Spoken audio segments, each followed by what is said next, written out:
बिस्मिल्लाहिर्रहमानिर्रहीम। अस्सलाम वालेकुम। कैसी है मेरी प्यारी प्यारी यूट्यूब फैमिली। अच्छा जी, हम आ गए हैं अपने जानवरों के पास और टाइम है तकरीबन दिन के 12। और ये देखे जी, एमी भी आ गई मेरे साथ। ये जो डंडा है ये रखा हुआ है बकरे के लिए। मैं मारती तो नहीं हूँ खैर, लेकिन ये एक डरा देती हूँ इससे, क्योंकि वो बहुत ज़्यादा मारने वाला बकरा है। और ये रही जी चांदी, और ये रही गुड्डी, ये रही मन्नत, और वो पीछे रही अनमोल, और ये रहा मुकद्दर। खा पी चुके, अभी बस ये थोड़ा सा रह गया, इनको घूम फिर रहे हैं। और वो रहा जी शुमन अंदर अपना खा रहा है, उसको पानी वगैरह रख दिया। थोड़ा सा मुकद्दर पे मैंने पानी डाल दिया था ठंडा होने के लिए, और सफाई वगैरह भी कर दी। और ये देखें जी, जुमन को भी थोड़ा सा पानी डाल दिया, नहला दिया। अच्छा जी, कल मैंने इनकी डिवर्मिंग भी कर दी। डिवर्मिंग नहीं, इनके इंजेक्शन मैंने इनको लगा दिया, रिपीट कर दिया, क्योंकि मैंने आपको पहले भी बताया था कि अगर ज़्यादा मसला हो या आपने 6 माह बाद कर रहे हैं तो रिपीट कर दें 15 से 20 दिन की गैप से, तो वो ये है कि वो अच्छा होता है। और अब इंशाल्लाह इनको इंजेक्शन की ज़रूरत नहीं है, और मेडिसिन भी मैंने पिला दी थी, तो अब इनको ज़रूरत नहीं है। इंशाल्लाह आगे भी फीड भी अच्छी है तो आगे सेट ही रहेंगी ये इंशाल्लाह, क्योंकि गर्मियों में ये चीज़ ज़रूरी है, ख़ास तौर पे बकरियों को और बकरों को, ये जो जिनकी जिल्द खुश्क होती है, तो उनको इंतहाई ज़रूरी है कि आप रिपीट कर दें इंजेक्शन एवरमेक्टिन का या कोई भी मेक्टिन फार्मूले का जो इंजेक्शन आप यूज़ कर रहे हैं वो रिपीट कर दें 15 से 20 दिन के बाद। तो अभी मेरे हाल में इनको ज़रूरत भी नहीं थी, लेकिन फिर भी मैंने एक दफ़ा रिपीट कर दिया। अब इंशाल्लाह 3-4 माह इनके नहीं करनी डिवर्मिंग, क्योंकि ज़्यादा डिवर्मिंग करने से भी जो है वो जिगर को मुतासर हो सकता है, क्योंकि मेडिसिन हैवी होती है। ये कोई आम मेडिसिन नहीं है कि जी 3-4 दिन भी लगा दी तो खैर है, एक्स्ट्रा हो गए तो कोई मसला नहीं है।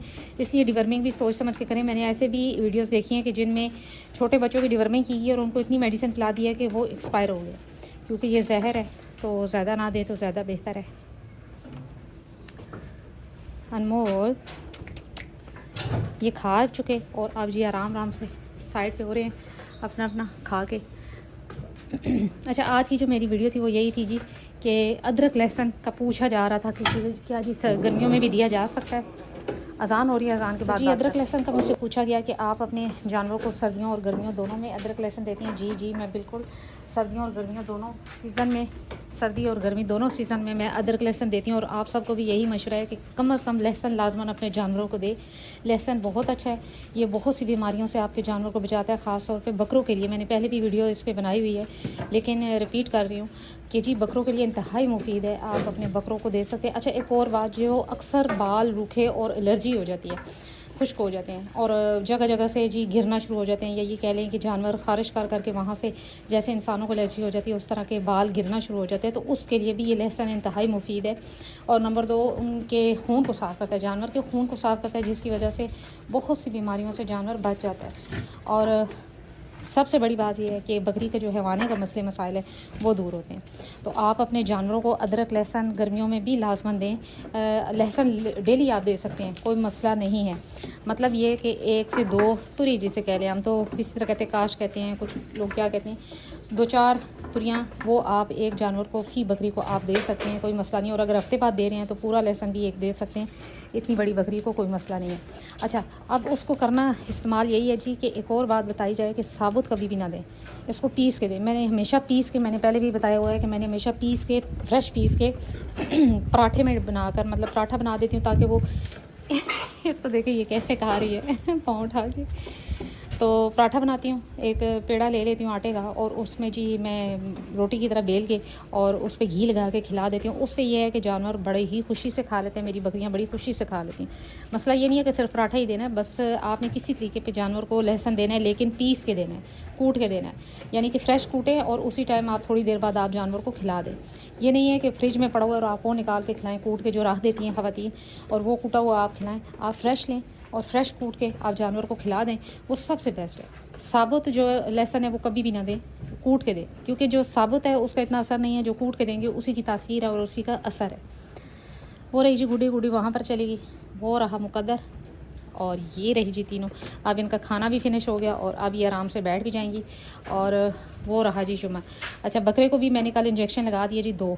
नंबर 1 विटामिन AD3 और साथ में जी एवरमेक्टिन का इंजेक्शन।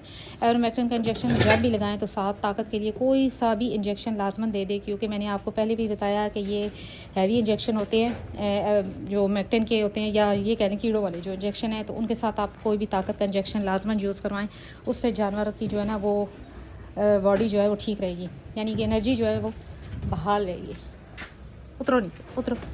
अच्छा, रात को भी ये खुली होती हैं इधर ओपन, क्योंकि बकरे ने बहुत ज़्यादा चीज़ें तोड़ना शुरू कर दी हैं, तो मैं रात को शाम को उसे खोलती हूँ थोड़ी देर, फिर मैं उसको बंद कर देती हूँ, तो ये खुली हुई होती हैं। तो ये रात को भी जी ना खिड़कियों पे खड़ी हो रही हैं, कभी क्या डुडुल डुडुल की आवाज़ें आ रही होती हैं लेकिन ये है कि चले, बकरियों का इतना नुकसान नहीं होता, बकरे ज़्यादा नुकसान करते हैं, बकरियाँ फिर भी बैठ जाती हैं। अच्छा, दिन को ये इतना लड़ती हैं और रात के टाइम जब मैं आती हूँ तो ये सारी इधर इकट्ठी बैठी होती हैं बड़े मज़े से। दरमियान में गुड्डी बेगम होती है और इर्द गिर्द ये सारी बैठी होती है, जैसे एक टीचर और सारे इर्द गिर्द स्टूडेंट बैठे होते हैं। तो वो रहा जी मुकद्दर माशाल्लाह दूध पी रहा है और हाइट भी माशाल्लाह बहुत अच्छी निकाल रहा है। अभी तो मौसम भी सख्त है, आपको पता है कि शदीद सर्दी और शदीद गर्मी में जानवर की ग्रोथ रुक जाती है, लेकिन अल्हम्दुलिल्लाह मेरे जानवरों की ग्रोथ देख लें आपके सामने। ये रही मन्नत भी आपके सामने अभी साल की है, पट 2 दांत अभी हुई और वो रहा मुकद्दर, तो ये भी आपके सामने है। शदीद सर्दी और शदीद गर्मी में जानवर की ग्रोथ रुकती है। ये है कि आपने जो फीड दी हुई है उसी की बेस पे आगे जब मौसम चेंज होता है तो फिर जानवर की ग्रोथ नज़र आती है। कुछ लोग कहते हैं जी हमने सर्दियों में बड़ी अच्छी फीड दी तो नज़र नहीं आ रही, जैसे ही मौसम बदलता है तो वो सारा खाया पिया नज़र आता है जानवर को, तो लिहाजा परेशानी की बात नहीं है। तो जी आज की जो खुसूसी वीडियो थी वो इसी टॉपिक पे थी कि जी आप अपने जानवरों को लहसुन लाजमन दे, हफ्ते में 2-3 दफ़ा दे दे, डेली भी दे सकते हैं। अगर हफ्ते में 1 या 2 बार दे रहे हैं तो पूरा लहसुन दे दे एक बकरी को, बड़ी बकरी को, और अगर डेली दे रहे हैं या 1-2 दिन में दे रहे हैं तो आप 3 से 4 कलियाँ, जिसे कह लें तुरी भी कहते हैं, कलियाँ भी कहते हैं, वो कलियाँ 3-4 आप एक बकरी को दे सकते हैं। अब ये मन्नत है, इसमें ना अभी ये क्रॉस है ना इसने बच्चे दिए, लेकिन मैं इसको भी दूंगी, क्योंकि जो चीज़ खून से ख़त्म हो जाए ना बीमारी, यानी कि अगर बकरी के जिस्म में बादी है तो वो खून से ख़त्म हो जाएगी ना, तो इंशाल्लाह आगे जाके मसले नहीं आएंगे। फिर इसी तरह अजवाइन है, ये चीज़ें ऐसी हैं कि जो बादी को ख़त्म करती हैं जानवर के खून से ही। तो वो चीज़ें जो है ना आपने सर्दी और गर्मी को नहीं देखना, आपने देनी है जानवरों को। इंशाल्लाह एलर्जी से, खुश्की से, वायवादी से, इन चीज़ों से आपका जानवर महफूज रहेगा। तो ये कुछ बातें जो मैंने सीखी जब मुझे नहीं पता था और जब मैं नहीं ये चीज़ें यूज़ करवाती थी, तो तब मेरी एक बकरी, मैंने आपको पहले भी बताया, मक्खी चीनी बकरी थी, वो एक किस्म का ज़ाया हो गई। वजह सिर्फ ये बनी कि उसको जी साड़ू हो गया बड़ा सख्त किस्म का, और जब से मैंने ये देना शुरू किया अदरक, लहसुन और अजवाइन और ये चीज़ें, तो और बेकिंग सोडा, ये सबसे बेस्ट है। तो ये बेकिंग सोडा, ये वो चीज़ें देना शुरू की, तो अल्हम्दुलिल्लाह अल्लाह का बहुत करम है कि कोई साड़ू, कोई किसी किस्म का मसला नहीं आया। कुछ अल्लाह की मेहरबानी और कुछ अपनी काविश है, बाकी सब आपके सामने है। ये जी अब खड़ी होगी, अब इंशाल्लाह ये आराम से खेल कूद के बैठ जाएंगी। तो जी यही थी आज मेरी छोटी सी वीडियो। उम्मीद करते हूँ कि मेरी वीडियो अच्छी लगी होगी। अगर अच्छी लगी है तो लाइक और सब्सक्राइब कर दें। मिलते हैं नेक्स्ट वीडियो में नेक्स्ट किसी टॉपिक के साथ, तब तक के लिए बाय।